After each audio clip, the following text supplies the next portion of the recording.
नमस्कार, आपका इस चैनल में स्वागत है। आज हम हाथ पर विवाह के लिए कौन सी रेखाएं देखी जाती है उसके बारे में बात करेंगे और लव मैरिज और अरेंज मैरिज के बारे में बात करेंगे। कौन सी रेखाएं अगर हाथ पर है तो आपको लव मैरिज नहीं करनी चाहिए, इसके बारे में भी बात करेंगे। ये लिटिल फिंगर, कनिष्ठ का उंगली, इसके नीचे जो रेखाएं होती हैं इसे ही विवाह रेखा बोलते हैं।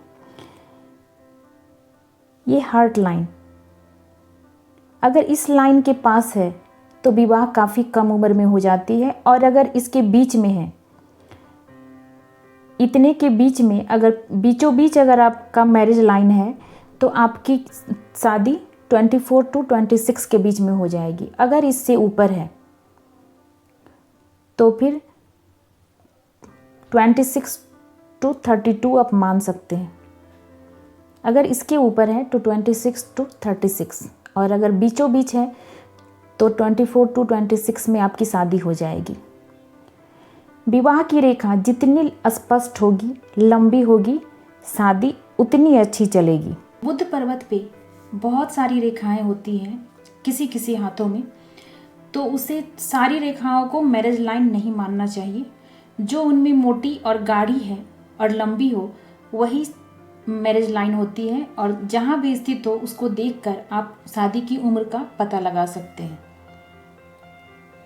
ये सन लाइन, अगर मैरिज लाइन सन लाइन को टच कर दे, अगर ये स्थिति है तो आपकी शादी काफ़ी अच्छी फैमिली में होती है और शादी के बाद आपकी ग्रोथ होती है।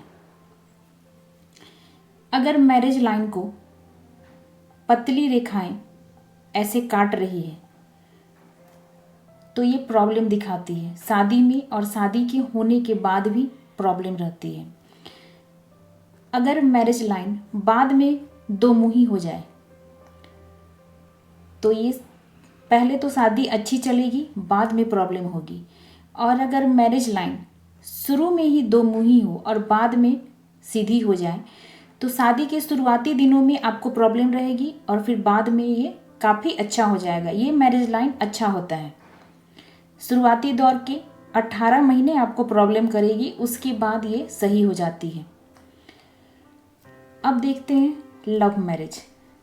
लड़कों के लिए ये शुक्र का पर्वत, अंगूठे के नीचे इस स्थान को शुक्र का पर्वत बोलते हैं।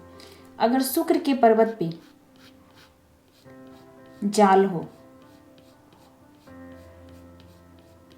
इस तरह से हो और ये ज़्यादा हो तो लव मैरिज नहीं करना चाहिए।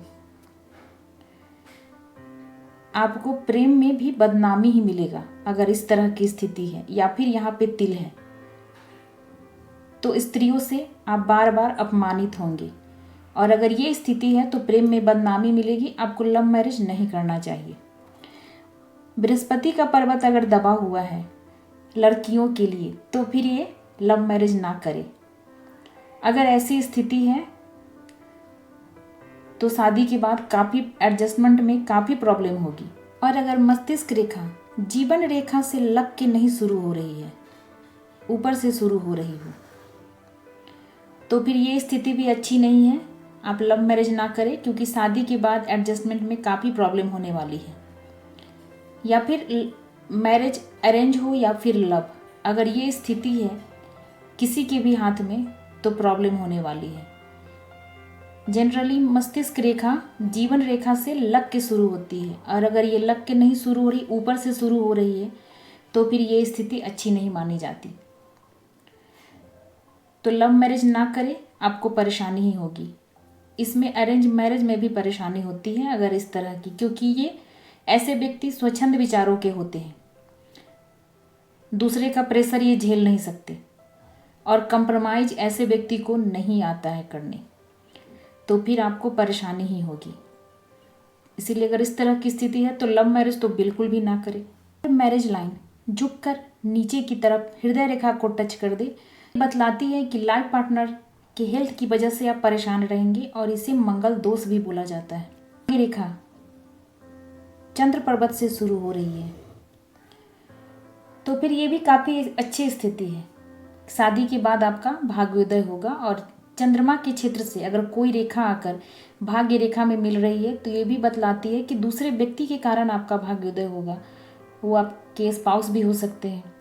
तो ये स्थिति अच्छी है। अगर शनि पर्वत अच्छा है, गुरु पर्वत अच्छा है, शुक्र का पर्वत अच्छा है तो आप लव मैरिज कर सकते हैं। और अगर योग है तो लव मैरिज कर सकते हैं। और अगर शनि का पर्वत अच्छा नहीं, दबा हुआ है, या गुरु का पर्वत दबा हो, या फिर इस पर जाल है, तो लव मैरिज बिल्कुल भी ना करें। तो आज हमने हथेली पे शादी की योग, किन रेखाओं से शादी का योग बनता है, शादी की उम्र और लव मैरिज और अरेंज मैरिज के बारे में चर्चा की।